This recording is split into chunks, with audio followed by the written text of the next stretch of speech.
have time to run and get some water. I'm pro-water. Well, everybody's been saying howdy. Howdy. Since we're in Texas, but I'm from Ohio. So I like to say, hello. That's Miss Doubtfire. Nobody says that in Ohio, just me. It's my hello. Well, thank you guys for having me today. I am from Cincinnati, Ohio. I'm married with 3 children, including one that we just adopted in March this year.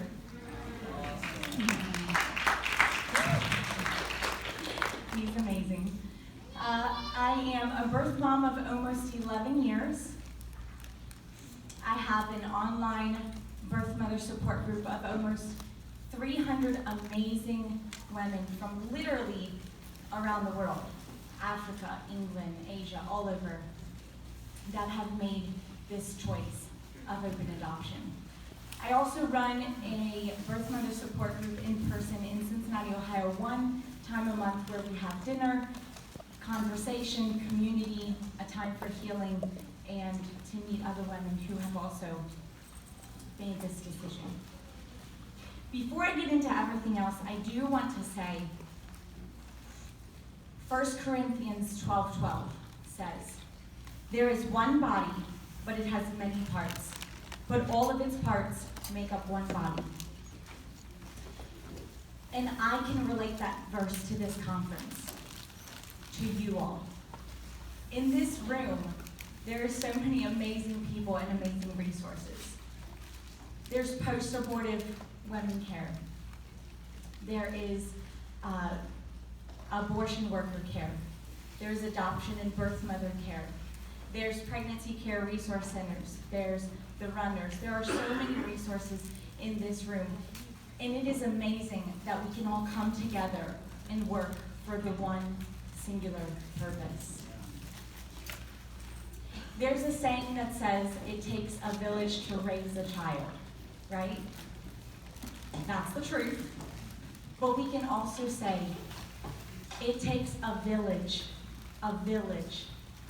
to save a child and their mother. I'm honored to be here today and talk with you guys about one of my greatest passions, which is adoption and birth mothers. Adoption is so close to my heart, but it has fallen through the cracks over the years, if we can be honest. It is up to us to pull it out of the cracks, to make it more known.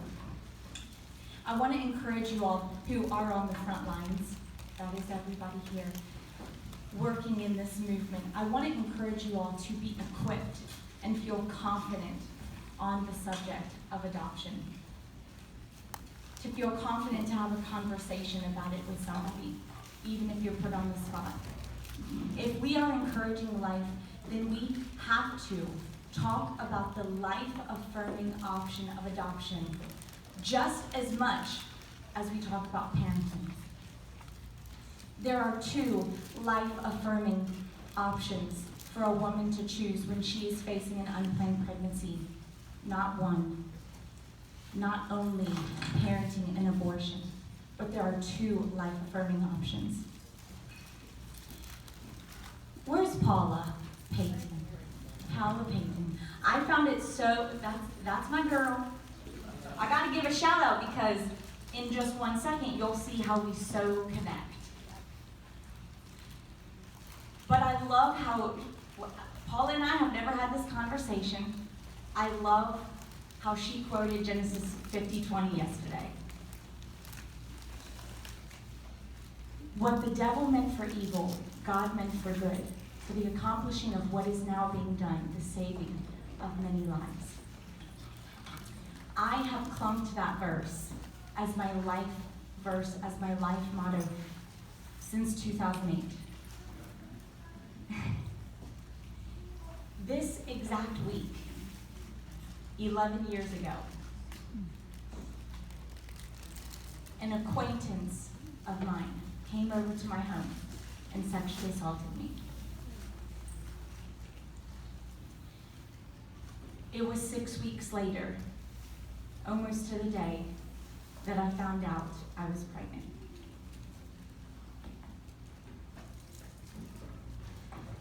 We heard yesterday that Paula had a moment of joy when she found out that she was pregnant. But I have to say, I have to be the bearer of bad news, that it was not a moment of joy for me when I found out I was pregnant. It was a moment of fear. I was petrified. When I was sexually assaulted, I thought my life was over. I wanted my life to be over. I wanted to end my life. And so 6 weeks later, to get the news that I was now pregnant was not an easy day for me, to say the least. It was a very, very difficult time in my life to now grasp one thing on top of the other. And that's the truth. I was strongly encouraged.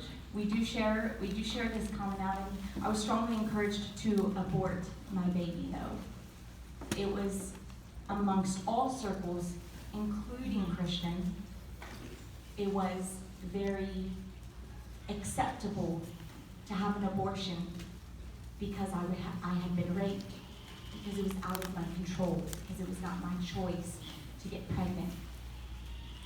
And even though I was strongly encouraged to abort, and even though I was coming to terms with what I had just found out just days before, there was something inside of me. God was doing something inside of me to give me strength to continue on every day. It was weeks later, after somebody encouraged me to go to my local pregnancy resource center, Pregnancy Center East in Cincinnati, Ohio. I found myself walking down the sidewalk into this pregnancy center, through the double doors and down the steps. I didn't know what was going to be behind those doors. I had never been to a pregnancy center before. I didn't know what was behind those doors, or what I would find, or who I would find, or what they would say to me, especially when I tell them how I got pregnant. But when I walked through those doors, I was scared, petrified, more so. I felt alone. I was worried, and I didn't know what the future held. But I sat down with a client advocate. Her name was Monica. And what I found that day was help and a friend. And to this day, Monica is still my friend. It was after months and months of prayer and consideration of what I was going to do, parenting. At the pregnancy center, they began to tell me about adoption. It was after months and months of prayer and consideration that I did choose the life-affirming option of adoption. I look back to when I found out that I was pregnant, and I say, thank you, Jesus, for giving me my baby. Because I was dead inside, but my baby literally saved my life and gave me a purpose, to continue on. She is my little lifesaver. So since 2009, I have been passionate to talk about adoption, to be there for birth mothers, to talk with them, to walk with them through the journey, and share the awareness and truths of what adoption actually is today. So through my experiences, I have come up with a few tips that I'd like to share with you all that you could use in a conversation with an abortion-minded woman. So my first tip is education.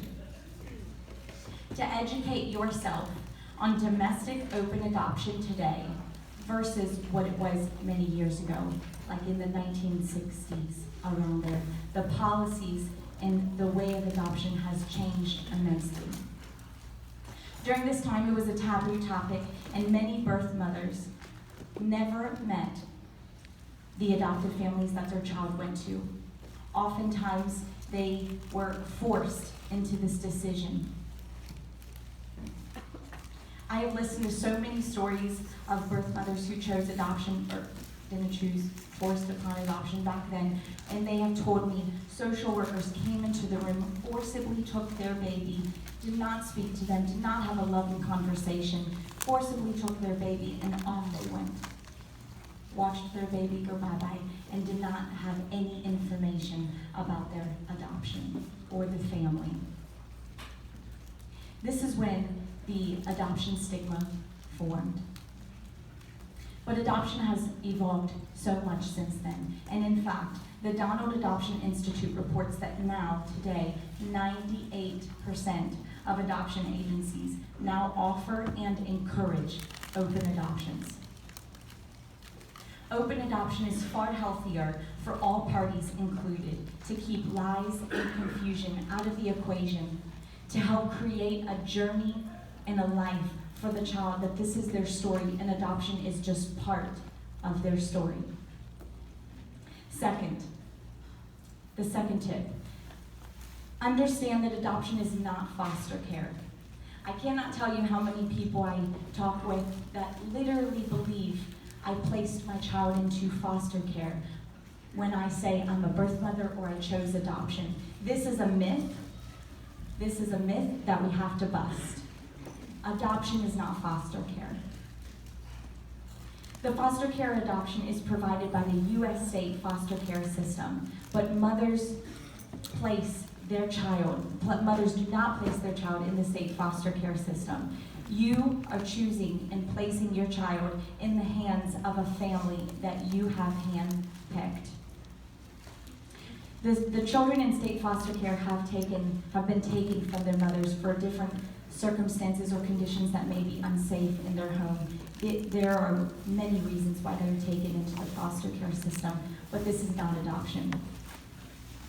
Also, be familiar with the different types of adoption plans today. There are 3. There is closed, semi-open, and open adoption. Although we, with Talk About Adoption, only encourage open adoption, we see by statistics, time after time, open adoption is the healthiest route to go for all parties. It is amazing to know the adoption policies and laws in your state as well, to be up to date on those. Connect with your local adoption agencies and organizations. Know if they are pro-life without exceptions or not. Talk to the local adoptive parents about their story, if they're connected with their birth parents, what it looks like, get a first-hand experience. Talk with birth mothers and birth fathers in your community. Have a reputable adoption agency and attorney contact phone number on you as well, so that you can always have that on hand. Being knowledgeable on adoption will facilitate important conversations that could end up saving a life. My third tip for you, to have open-ended conversation. Instead of just telling a woman who is considering abortion or in a crisis mode with her pregnancy, hey, you should think about adoption, that might just come off very brash. It is amazing to have an open-ended conversation and first find out what she knows. If she knows anything about adoption, ask her questions. Have that conversation right then and there to get her thinking, to make her feel, oh wait, maybe I should consider what we are talking about right now. It will invite more conversation and provoke more thought into a second life option. Statements like, tell me what you know about open adoption, or have you ever met a birth mother that can tell you her experience? These questions open and invite conversation with that woman. These statements can also be applied to conversations with other people that know very little about this topic, and you can use it as a moment of education. Even if they are not considering adoption, even if they are considering parenting, it is a good opportunity to, once again, give education. Fourth, when I say this, hear me out. We want to be our child's hero, not the adoptive parent's hero. Now, don't get me wrong, hear it out first. It is such a blessing to be able to give to a family, to help create a family, to help add to a family. But a mother that is choosing adoption is not first thinking about the adoption family. She is first thinking, a lot of times first thinking about herself. If she is not first thinking about herself and she is thinking about her baby, adoption is first and foremost all about loving your baby. The fact that we get to add and create to a family is such a blessing. But adoption comes from the selfless love that a woman has for her baby first. We want to first be our child's hero. So even when we have good intentions with things like, oh, there are so many couples who would love to have your baby, or there are so many couples who can't have a baby out here, even if those are said with good intentions, that might not be the best thing to say to a woman in crisis. Something better to say is to talk to her about the love that she has for her child and how she can give so much to her child through the option of adoption. That she can create and give a beautiful future to her child. That if she's not in that place, that she can give something beautiful to her child through the selfless act of adoption. Fifth, language. I cannot say enough that we have to change the way that we are talking about adoption. Words like giving away, getting rid of, putting up, or the most common phrase is giving your baby up for adoption. These are phrases that we have to remove permanently from our vocabulary.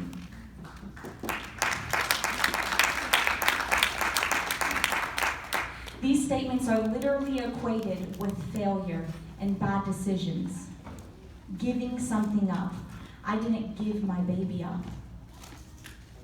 I didn't fail her. I didn't put her up somewhere for adoption. I chose adoption. Let us replace those phrases with I chose adoption. I made an adoption plan for my baby. I created an adoption story for my child. Literally, the phrase about putting your child up for adoption comes from the mid-1800s to the early 1900s, when there was a train that had children drive from city to city, stopping in city after city, literally putting these children on stages or very tall stumps so that the crowd could see and auction off each child to prospective adoptive families. That is where putting your baby up for adoption came from, and that is not what women are doing today. We are doing it in love, in selfless act of love. 6, know your resources. I only have 7, almost there. 6, know your resources. I am somebody who likes to know a game plan. When you are talking with a woman who is in a crisis mode, don't just send her to the pregnancy center down the street if you're talking to her about adoption. Know what that pregnancy center has to offer a woman who is considering adoption. Go to that pregnancy center prior to speaking with that woman. Say, hey, if I have a woman who is considering adoption, what do you have to offer her? Do you have classes? Do you have information? Do you have a local, reputable, honest, pro-life, no exceptions adoption agency that you can refer her to? Especially, do you have a birth mother that she is able to talk to and get a first-hand experience. Know these things so that you're able to walk with her to that pregnancy center and give her a rundown. Maternity clothing, blessing showers for birth mothers, all of those things. Let's know our resources and know what we're able to offer that woman. Too many times we get forgotten about, and there's nothing for us because we don't have a baby beside us, but we love our baby no less. There should be just as many resources. And last tip for you is to care. I know, you're like, well, what do you mean? We're here at this conference. This is our life work. Of course we care about these women. Yes, we do care about these women, but sometimes good intentions don't come off always as caring.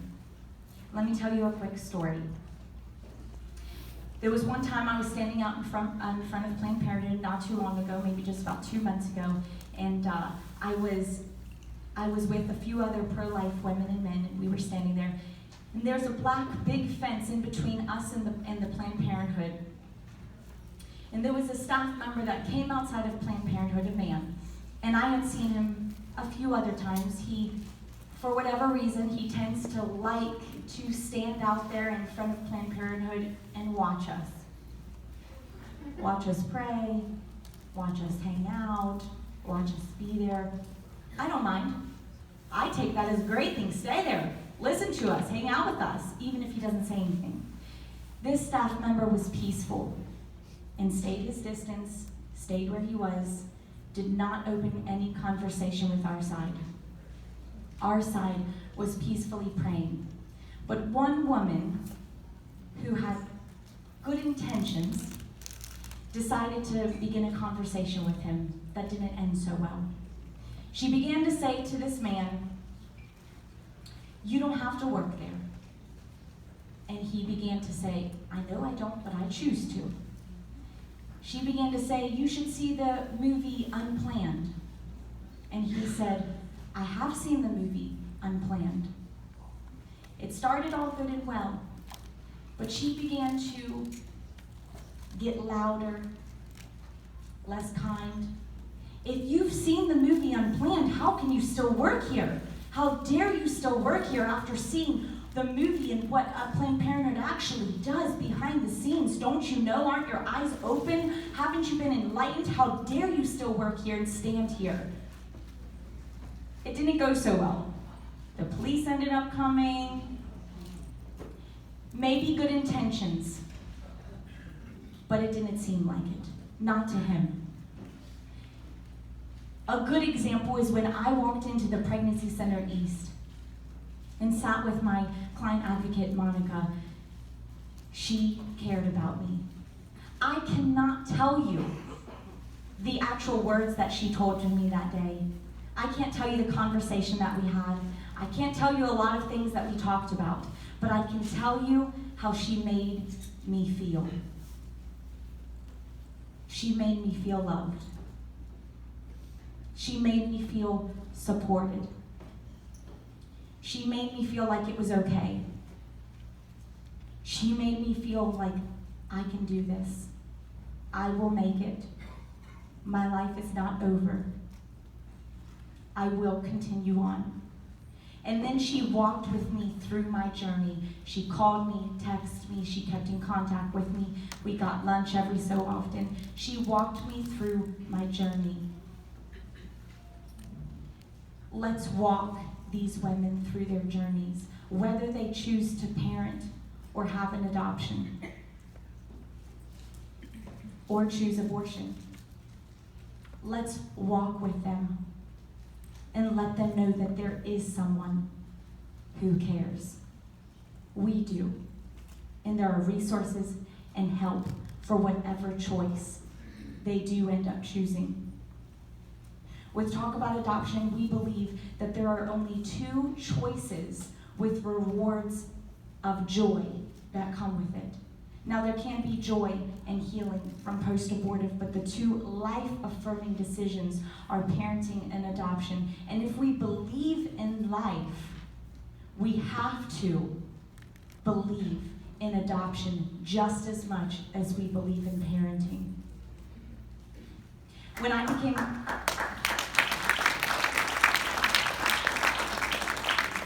When I became a birth mother, I have to say that people didn't know how to treat me. It was like I was an alien. They were like, "Oh, you're a birth mother. Well, what does that look like? Where's your baby? I don't know what to say to her." It was very awkward. And I would just say, "Hey, just talk to me normal. I'm still the same person." Literally, I would get people that said, "I don't know what to say now." And I would say, "Let's just talk. Hey, what's going on?" If you have never met a birth mother, we are human. So, hello. And I do want to introduce you to a birth father. They do exist. His name is Anthony. He and his then girlfriend chose the life-affirming option of open adoption. He tells his story from a birth father's point of view through this amazing video. Thank you.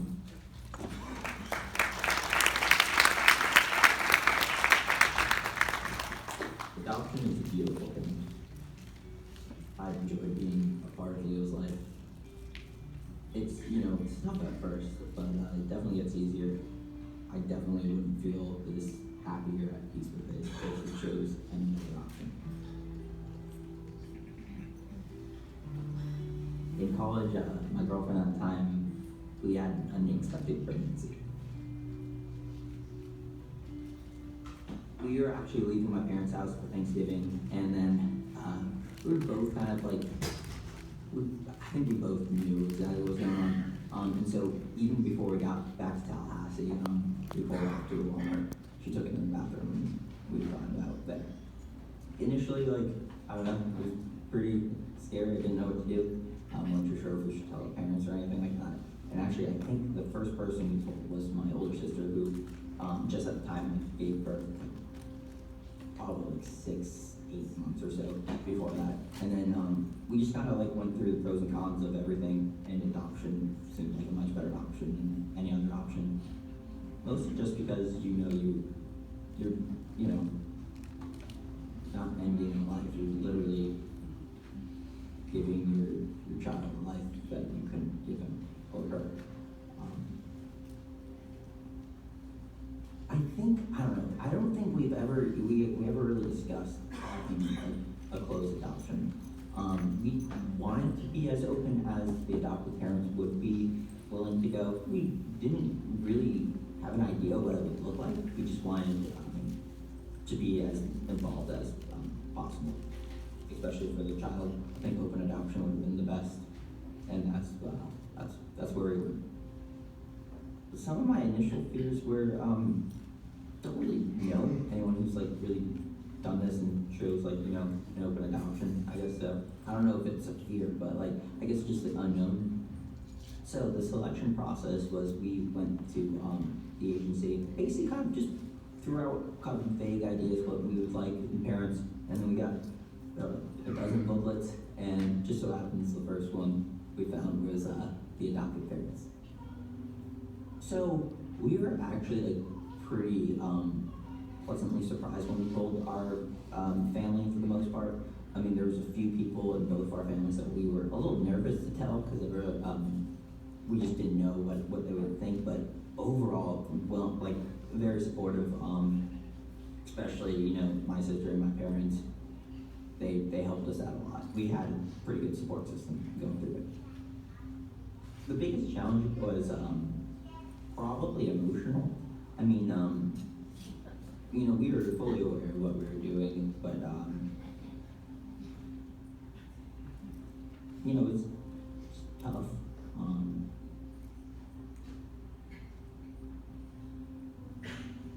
Yeah, so emotional challenges. Me and the birth mother decided to start getting prepared and stuff for it. We both, at the time, were at the same university that offered free counseling, which was fantastic. They really helped us know what to expect, know what the grieving process was going to be like.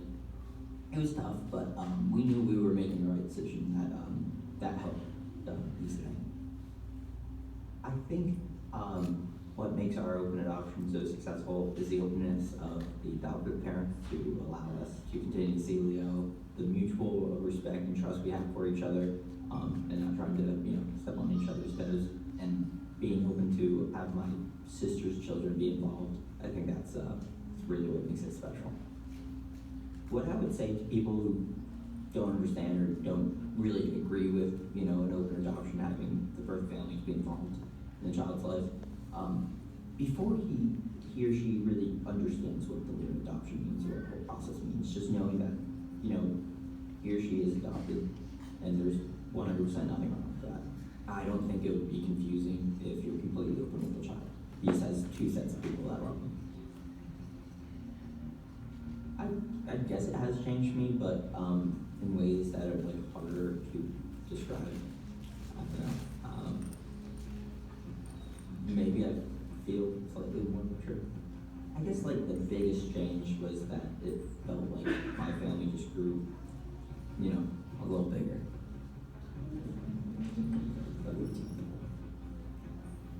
I would say to someone in my situation, my situation a few years ago, hard work pays off. I guess in this sense it was emotional labor. I definitely feel a lot better right now, definitely way better than I would have if I chose any other option. Now when I see Leo, I just feel like overwhelming joy.